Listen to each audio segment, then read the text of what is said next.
اگر تم پاکستانی قوم کو آپ اگر دھوکہ دے رہے ہو تو آپ کو یہ ایسا لمبا دیا، اور کیا چاہتے ہو آپ؟ شکوے کی بات نہیں ہے، آپ معافی مانگو اس قوم سے اور دوبارہ سے نئے سرے سے وعدہ کرو کہ میں آئندہ اس طرح کسی کے کندھے پہ نہیں آؤں گا اور یہ نہیں کروں گا، تو ممکن آپ کو قوم معاف کر دے. مجھے نہیں لگتا کہ آپ کو لیکن معاف کرے. صدر زئی صاحب انہوں نے کہا ہے کہ میرے پاس آڈیوز آ چکی ہیں جو ہمیشہ، کبھی مریم نواز کے پاس ویڈیو سکینڈل ہیں، کبھی کیمرہ سکینڈل ہیں.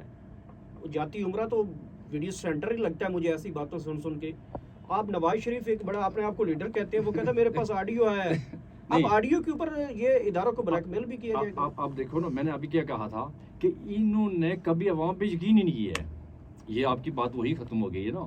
یہ ہمیشہ آڈیو ویڈیو اور کسی کے سر پہ بیٹھنے والے لوگ ہیں. یہ کسی کی آڈیو لے لی اس پہ سہارا لیتے ہیں. ایسے لوگ نہیں زیادہ ٹائم چل سکتے.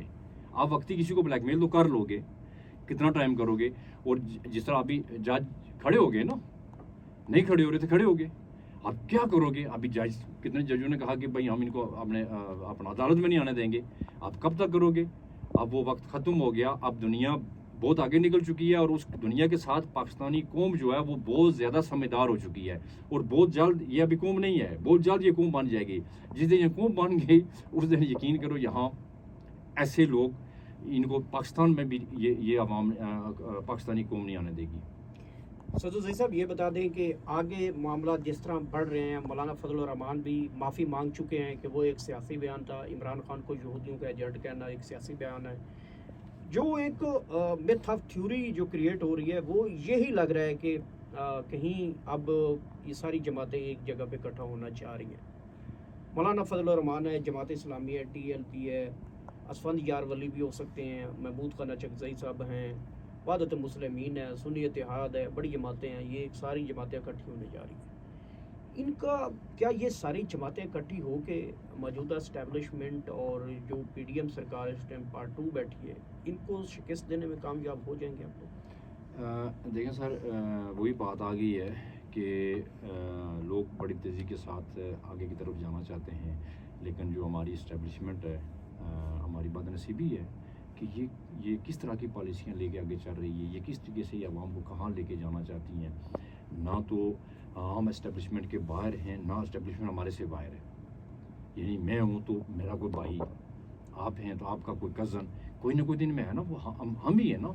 لیکن یہ پالیسیاں، ان کی غلط پالیسیاں بنانے کی وجہ سے اب جو یہ آپ نے سیاسی جماعتوں کا جن کا نام لیا ہے آپ نے، یہ سیاسی جماعتیں اور پی ڈی ایم 2 یہ بھی سمجھ چکی ہے کہ نہیں، اب نہیں چلے گا. اب یہی چلے گا جو عوام کی ڈیمانڈ ہے. عوام کی ڈیمانڈ ہے ہمیں صاف ستھرا، انصاف والا، عدل و انصاف والا اور کلمے والا پاکستان چاہیے جو دنیا میں حکمرانی کرے. اور اس کے لیے واحد اس وقت دنیا کا امت مسلمہ کا لیڈر ہے وہ خان. اس کو جب تک آپ باہر نہیں لائیں گے، آپ جو مرضی کر لیں، اب جو مرضی کر لیں، آپ کر بھی چکے ہیں، مزید بھی کر لیں، یقین کریں پاکستان سٹیبل نہیں ہو سکتا ہے.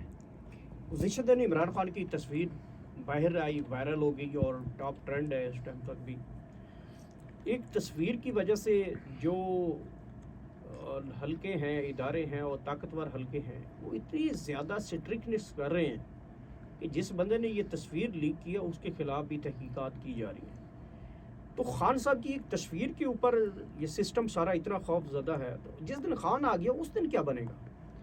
دیکھیں سر، جو تصویر کا معاملہ ہے، خان صاحب کو بہت ٹائم ہو گیا، بہت لانگ ٹائم ہو گیا. نہ عوام نے دیکھا، نہ ہم لوگوں نے دیکھا ہے خان کو. تو خان کو ہر آنکھ جو ہے 25 کروڑ عوام ہے وہ عکس بار تھی.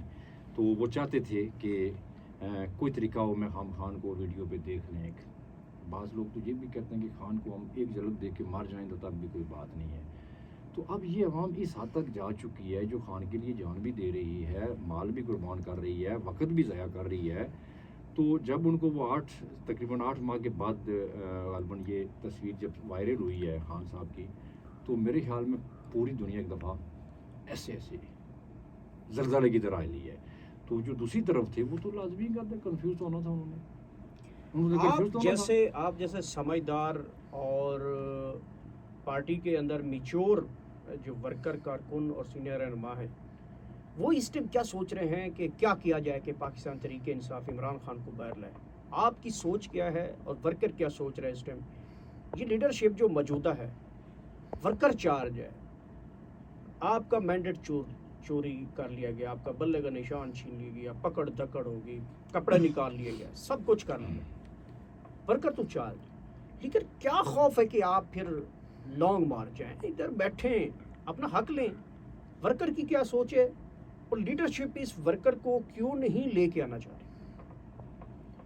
دیکھیں آپ یقین کریں کہ تصویر کی بھی آپ نے بات کی تھی، تو جو تصویر ہے وہ جب کل ہماری آنکھوں کے سامنے آئی ہے تو کل بھی ہمارے جو آنکھوں میں آنسو آ گئے تھے، اور ابھی بھی آپ نے نام لیا. تو ہم چیز یہ ہے کہ اب لیڈرشپ کیا کر رہی ہے. ہم کوشش کر چکے ہیں پورے طریقے سے کہ ایک شیر افضل دے دو، چھوڑو کار ہمیں کار سارا کام ہم کریں گے.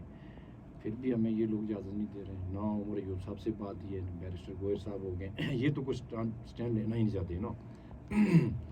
اب جو مجھے لگ رہا ہے جس طرح ہم نے آپ کا کہنے کا مقصد یہ ہے کہ جو اس ٹائم لیڈرشپ ہے، عمر ایوب، بیرسٹر گوہر اور دیگر، یہ ورکر کو اسلام آباد آنے کے لیے راضی نہیں ہے؟ نہیں، فی الحال نہیں. اس کا مطلب یہ ہے کہ وہ عمران خان کو بھی اندر رکھنا چاہتے ہیں؟ دیکھیں یہ تو میں نہیں کہہ سکتا، لیکن میں فالو کر رہا ہوں. ابھی میں کوٹ کر رہا ہوں علی امین گنڈا پور کو، ہم بڑا ٹرسٹ کر رہے ہیں اس پہ. ابھی دیکھیں نا، وہ ایک ان کے پاس ایک عہدے اپنا صوبے کا وہ وزیر اعلیٰ بھی ہیں، اور اس کے بعد پارٹی کے اندر بھی ان کی ایک بڑی عزت ہے، اور خان صاحب کے بھی بڑے قریب ہیں.